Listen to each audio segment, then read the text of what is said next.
नमस्कार दोस्तों, आइए आज बात करते हैं अपनी पावन पवित्र जो सबसे महत्वपूर्ण त्यौहार है छठ व्रत। तो आज हम सब बात करने वाले हैं छठ व्रत के बारे में कि छठ व्रत क्यों मनाया जाता है और ये उत्तर भारत का इतना बड़ा फेस्टिवल क्यों है, और छठ व्रत में छठ माता की पूजा होती है या सूर्य देवता की पूजा होती है, और ये छठ व्रत क्यों मनाया जाता है, कब से मनाना शुरू किया गया और सबसे पहले छठ व्रत किसने किया, ये सारी कहानी इस वीडियो में हम लोग बात करेंगे और सारी कथाओं को जानेंगे। तो आइए चलते हैं पहले छठ व्रत क्यों मनाया जाता है। तो इसके लिए आप वेद पुराण और अपने धर्म ग्रंथों को पढ़ेंगे तो धर्म ग्रंथों में विभिन्न प्रकार की कथाओं का वर्णन मिलता है। जैसे कि सबसे पहले मैं आपको बताना चाहूँगा कि त्रेता युग में जब भगवान श्री राम थे तो रावण का वध करने के बाद श्री भगवान राम माता सीता के साथ अपनी पूरी सेना के साथ जब वापस अयोध्या पहुंच गए, अयोध्या आने के बाद जब राम राज्य की स्थापना हुई तो माता सीता और श्री रामचंद्र जी ने पहली बार व्रत किया था छठ मैया का, छठ माता का व्रत किया था। एक्चुअली छठ के व्रत में सबसे पहले क्या किया जाता है कि सूर्य की पूजा की जाती है, सूर्य देव की आराधना की जाती है छठ पर्व में। तो इसको समझते हैं सूर्य देवता का पूजन श्री रामचंद्र जी और माता सीता ने किया था त्रेता युग में। तब से माना जाता है कि इस छठ पर्व का प्रचलन शुरू हो गया था। और यही दूसरी कहानी अब आते हैं द्वापर में, जब महाभारत काल के समय में, तो कहा जाता है कि आप सब जानते हैं कि कर्ण जो था वो सूर्य का पुत्र था, सूर्य पुत्र कर्ण कहलाता था। तो एक पिता को एक पुत्र प्रार्थना करे, विनती करे, पूजा करे, ये स्वाभाविक है। तो कर्ण अपने पिता सूर्य की आराधना हर समय नदियों में घुस के घंटों घंटों तक उनको अर्घ देता था, श्री सूर्य देव का आराधना करता था। तो कहा जाता है कि सबसे पहले कर्ण ने छठ व्रत का पर्व मनाया था और सूर्य देव की पूजा की थी। ठीक है, उसके बाद आते हैं अगले कहानी पे। अगले कहानी में है कि द्रौपदी जो थी उन्होंने सबसे पहले छठ व्रत किया था। ठीक है, तो उसमें क्या हुआ था कि जब पांडवों को कौरवों ने छल से द्रुत क्रीड़ा में यानी कि जुए में हरा दिया था और सब कुछ सर्वस्व हारने के बाद जब पांडव जंगल में चले गए थे तो माता द्रौपदी ने माता का आवाहन करके छठ व्रत किया और उस छठ व्रत के फलस्वरूप उनको अपना खोया राज्य वापस मिला। उसके बाद एक और कहानी है जिसपे मैं प्रकाश डालना चाहूंगा। एक बहुत ही प्रतापी राजा हुए परिव्रत और उनकी पत्नी का नाम था मालिनी। तो राजा को कोई संतान नहीं था तो हमेशा दुखी रहते थे। तो उनका एक पुत्र रत्न की प्राप्ति हुई, लेकिन जो वो पुत्र पैदा होने के साथ साथ ही मरण अवस्था में पैदा हुआ था वो पुत्र। इस पे राजा अत्यंत दुखी हो गए, अपने आप को पुत्र के साथ विजल समाधि लेने के लिए सोच रहे थे। तभी वहाँ पे माता प्रकट हुई और उन्होंने कहा कि हे राजन, आप अपने पत्नी के साथ जाके छठ माता का व्रत करिए, छठ माता की कृपा से आपको पुत्र रत्न की प्राप्ति होगी। इस प्रकार राजा परिव्रत एंड मालिनी ने छठ व्रत का त्योहार किया और उनको पुत्र रत्न की प्राप्ति हुई। तो इस प्रकार से मैंने आपको बताया कि इसमें 3-4 कहानियां कथाएं हैं, लेकिन सबसे बड़ी जो बात है कि छठ पर्व सबसे प्राचीन काल से ही मनाया जा रहा है। आप देखें तो त्रेता में भी छठ पर्व मनाने का जिक्र होता है, द्वापर में भी होता है, ऐसे अनेक वेद पुराणों में और धर्म ग्रंथों में वर्णित है।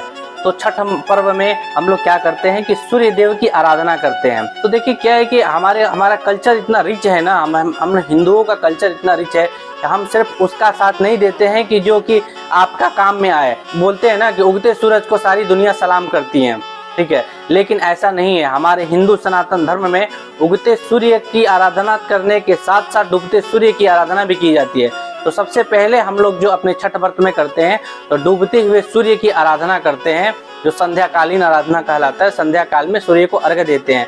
उसके बाद उगते हुए सूर्य को प्रातः काल में जो सूर्य निकलते हैं उनका अर्घ्य देते हैं। तो छठ पर्व की जो मेन बातें हैं कि छठ पर्व 4 दिनों तक मनाया जाता है और कोई भी उत्तर भारतीय होगा उस छठ पर्व के नाम से ही उसके अंदर उसके मन में प्रसन्नता फूट उठती है, उसको घर जाने की एक व्याकुलता जागृत हो जाती है। क्योंकि छठ पर्व में जो सुंदर सुंदर जो गीत गाए जाते हैं माताओं बहनों के द्वारा, वो जब तक कानों में नहीं पड़ते हैं तब तक लगता है कि वो एनर्जी, वो वाइब आ नहीं पाया जो कि हम लोग गाँव से बाहर रह के पूरे साल नौकरी चाकरी के लिए जो भी जहाँ भी रहता है वो उसको कर पाए।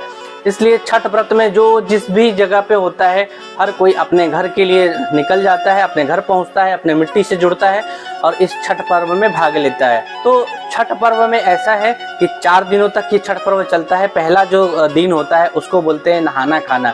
नहाने खाने के साथ ही छठ पर्व की शुरुआत होती है। इसमें क्या किया जाता है कि अपने घर की साफ सफाई, अपनी पूजा के लिए पूरे साफ सफाई करने के बाद जो माताएं जो इस व्रत को करने वाली होती हैं वो नहाती हैं। नहाने के बाद पवित्रता को ग्रहण करती हैं। उसके बाद इस व्रत का प्रारंभ होता है। उसके बाद पहले दिन के बाद जो दूसरा दिन आता है उसको बोलते हैं खरना। खरना में क्या किया जाता है कि अच्छे अच्छे पकवान पकते हैं, जिससे कि सबसे फेमस जो हम लोग का डिश है उसको बोलते हैं ठेकुआ। ठेकुआ बनता है, खस्ता बनता है, खजूर भी बोलते हैं, खस्ता भी बोलते हैं।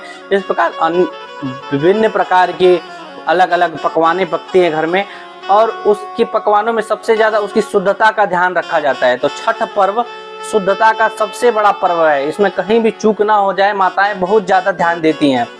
तो ये एक शुद्धता का पर्व है। तो इसमें खरना के दिन पकवान बनते हैं छठ पर्व के लिए, और जो माताएं व्रत रहती हैं वो उस दिन खरना के दिन माताएं रसियाव बनाती हैं। रसियाव है जैसे गुड़ के साथ जो खीर बनाया जाता है उसको रसियाव कहते हैं। तो माताएं रसियाव खाती हैं। उसके बाद अगले दिन का व्रत शुरू होता है। जो तीसरे दिन का व्रत शुरू होता है उसको बोलते हैं संध्या अर्घ।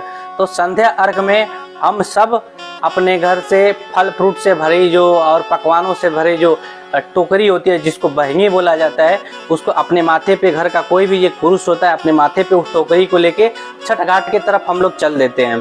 तो जहाँ पे नदी है वहाँ पे तो नदी के किनारे सब लोग जाके छठ पूजा करते हैं। लेकिन जहाँ नदी नहीं है वहाँ पे गांव का जो सबसे पवित्र तालाब होता है, जो अच्छा वाला तालाब होता है, वो तालाब के किनारे छठ माता बनाए जाते हैं। उनका एक प्रतिमा स्वरूप बनाया जाता है। आप लोगों को मैं वीडियो में दिखा दूंगा छठ माँ की प्रतिमा कैसी होती है। ऐसे छठ प्रतिमा बनाई जाती है तो पोखरे के किनारे, नदियों के किनारे, और फिर वहाँ पे हम लोग साफ सफाई करके अपने घर से जो छठ का बहंगी होता है, जो टोकरी होता है जिसमें फल फ्रूट और सारी चीज़ें होती हैं, उसको लेके छठ घाट के तरफ रवाना होते हैं।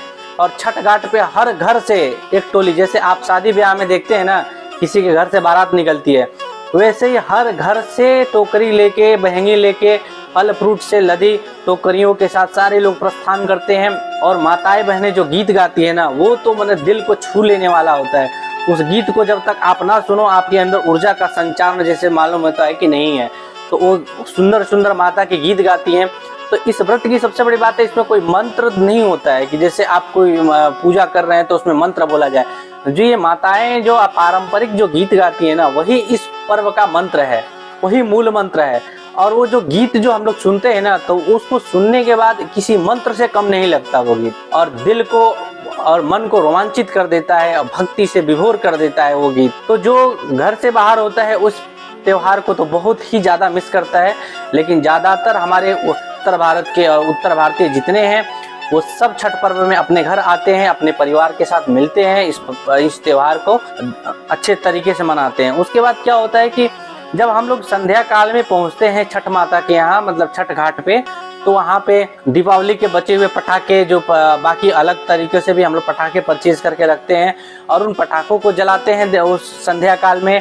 और अलग अलग तरह के जो हमारे लोक नृत्य होते हैं, जो डांस चीज़ होता है, बैंड बाजा होता है, ये सारी चीज़ें जो लोग मन्नत मांगते हैं ना, वो बैंड बाजा के साथ डांस करते हुए बहुत अलग अलग तरीके से जाते हैं, जिसको कि मैं शब्दों में बयान नहीं कर सकता। हर जगह अलग अलग तरीके से किया जाता है, लेकिन आपके दिल को छू लेने वाला ये पर्व होता है छठ पर्व। उसके बाद आपका आता है अंतिम दिन, चौथा दिन, जिसको बोलते हैं अर्घ।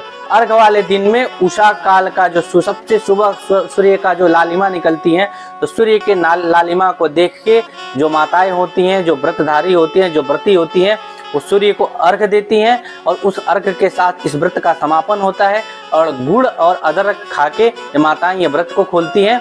इस प्रकार हमारे उत्तर भारत का सबसे बढ़िया, सबसे पवित्र और सबसे स्पिरिचुअल, सबसे भक्तिमय जो त्योहार है छठ त्योहार, छठ व्रत, इसको सब एंजॉय करते हैं। और आप यदि उत्तर भारतीय नहीं हैं और आपने छठ नहीं देखा होगा, तो आपके कोई दोस्त मित्र हैं तो उनसे संपर्क करिए और छठ पर्व में उनके यहाँ जाइए और जाके इस त्योहार को देखिए, एंजॉय करिए। फिर आप समझ पाएंगे कि हम उत्तर भारतीय कितने मतलब अच्छे तरीके से इस छठ पर्व को सेलिब्रेट करते हैं, मनाते हैं। छठ पर्व हमारे लिए हमारी जीवनदायिनी छठ माता का व्रत है। और इन्हीं सब सूचना के साथ, इन्हीं सब ज्ञान के साथ, इन्हीं सब बातों के साथ मैं आप सबसे विदा लेना चाहूँगा। आप कमेंट करके बताइए वीडियो कैसा लगा। जय छठ माता। ओम सूर्याय नमः।